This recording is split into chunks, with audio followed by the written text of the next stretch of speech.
Start off with two things. Really sad to learn about I know y'all's colleague Ed Ashoff, and just very, very sad, very surprising, and wish nothing but the best for him, for his family. And our condolences go out. He was nothing but first class to this organization and always to me. And Ed, you'll be missed. The second thing is I'd really like to say thank you to Captain Brett Crozier and all the crew, all the men and women of USS Theodore Roosevelt for the experience that they gave our team today. Unique experience, and it was neat to see the kids be able to go on a battleship and learn all about it, and see the men and women who fight for our country and provide the freedom that we have to play the game that we love. So thank you to them. It was a great day today. A really spirited practice, to be honest with you. They got after it and really competed, which is a great sign. I think it's been a wonderful 3 weeks. Today was a Wednesday practice for us. We'll get a Thursday format practice tomorrow, and we'll blink our eyes, and Friday we'll be here, and excited for it. With that, I'll take any questions that you have. I know this is your fourth bowl game coach now. Do you still feel like you're learning about bowl prep, or is it something you have a pretty set approach to now? No, I think as a head coach, you learn each and every year different things that you want to do, different things that you improve on.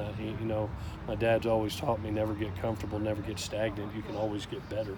So you try to improve each and every year, I think, in these things. And,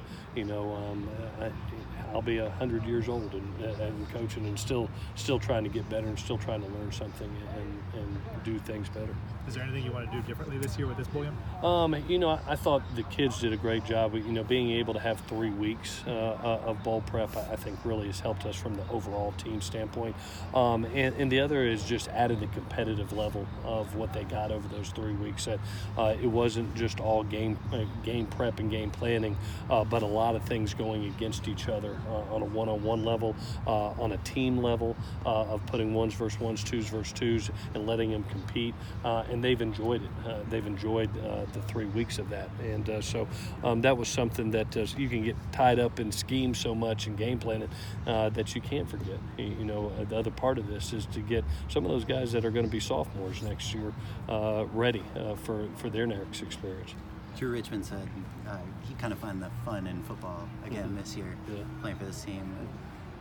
When he first came here, did you get a sense that he was, I don't want to say jaded, but that he felt differently about football after his last 4 years, or what was your pitch to him? Yeah, we're so thankful for Drew and the job that he's done for us and the leadership that he's provided. And, Drew was just a guy that the University of Tennessee is a terrific place and a terrific football organization. And sometimes guys just need fresh starts and need the opportunity to, start anew. And Drew was that type of guy, and from day one, you could just see him just fit this place and fit USC, and came in here with no ego, nothing but, hey, I want to go earn a job, and was very humble about it, and proud of him, because he was sitting there in a 2 position all spring, all training camp, and fought for it. And then you look up, and he was the best right tackle that we had, so we put him out there, and man, has he done wonders this year. I'm hoping that foot gets better so he can have another experience this last game. What is the latest with him? This was the first time he's actually really got out here and practiced. He got about half the practice in, and then we shut him down, but it's a lot better than it was yesterday. We'll see where it is tomorrow. Again, I think he'll be medically cleared. It's just his confidence level and seeing where it was. But today was a positive. We'll see where it goes to from here. Any more confidence in Marquise? He did not practice today. I think it's going the other way, just being honest. If really, to be honest with you, if it doesn't look any better tomorrow, then you're probably not going to see him Saturday. Dan?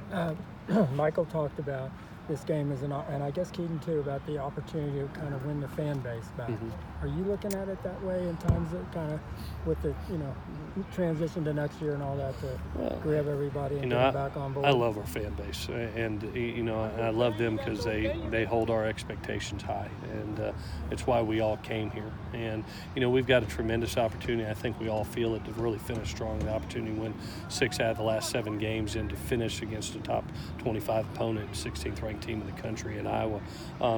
So our kids see that opportunity. And what's been really neat is to be able to see the seniors like a Christian Rector, like a Michael Pittman, like a John Houston, and the sense of urgency those guys are playing with and practicing with and want to leave their mark and their legacy. Because like I said, this is a great game for us to focus and prepare on, because I really feel we're going to play 6 of these type of games next year. I think we're going to play 6 top 25 opponents next year. So I love the way they've approached this week. Hopefully it carries over to game day, but I couldn't ask for anything more from a group of men these last 3 weeks. We discussed the fan sentiment thing a lot the last week. I know some players have tweeted about it, and it's been a talking point. Did you have a conversation with them just about how to process that and how to internalize it? Or?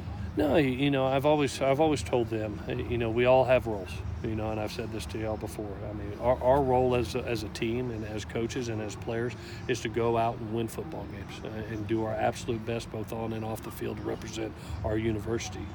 The media's role is to report and have opinion, and the fans' role is to bring the passion. And when you're living up to expectations, it's usually good passion in my 25 years of experience in coaching. And then, if the expectations aren't quite there, then you're going to feel it. You're going to feel it as players. You're going to feel it as coaches. And the beauty for us is we try to live up to those expectations each and every day. And we've got another opportunity here come Friday to go out there and show what Trojan football is. And to be able to go out to a Holiday Bowl and compete against Iowa and hopefully get a win, man, that would be a great thing for this team, for this staff, and these players. With a physical team like Iowa, is this an opportunity to give your guys momentum in that aspect going into the offseason? Yeah, we've had some of these opportunities to be able to. I thought the UCLA game going against Joshua Kelly was a huge statement for us, because I thought that was one of the better backs in the country and something that hurt us the year prior. And so we're going to see a similar type attack in shotgun here with 12 personnel, 22 personnel, 21 personnel, a team that loves to be first down efficient and try to get to 3rd and 1 to 3. They remind me of the old Stanford team. They really do. Some of the old Stanford days of that, where they're going to run the play clock all the way down. So this is another great opportunity for our defense, and we've talked about how important it is to be able to match personnel, to be able to get the communication correct, the gap integrity correct, and bring the physicality.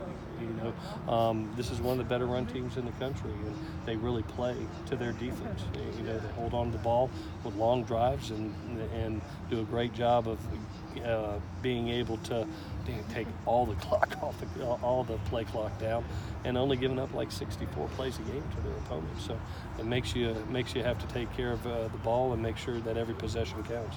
One more. Are there any guys based off the practice for the bowl that you're really looking forward to seeing these guys play December 27th? It was so good to have Vavai back for UCLA. Some of the plays that Carr made in that game too, I thought were great. I'm looking forward to watch 23 in his hometown in San Diego and ITS in his hometown of San Diego. So that's going to be fun. But I'm really looking forward to it right now. I think we've got a great challenge, our offensive line against their defensive line, which I think is one of the best in the country, not only against the run, but also, as far as the pass rush. And so that's probably the biggest thing I'm looking forward to, is just watching those two groups, because I think, our offensive line is coming together as a premier offensive line group throughout the year. And obviously Iowa's group is well heralded. So it should be fun to watch. All righty, guys. Thank you.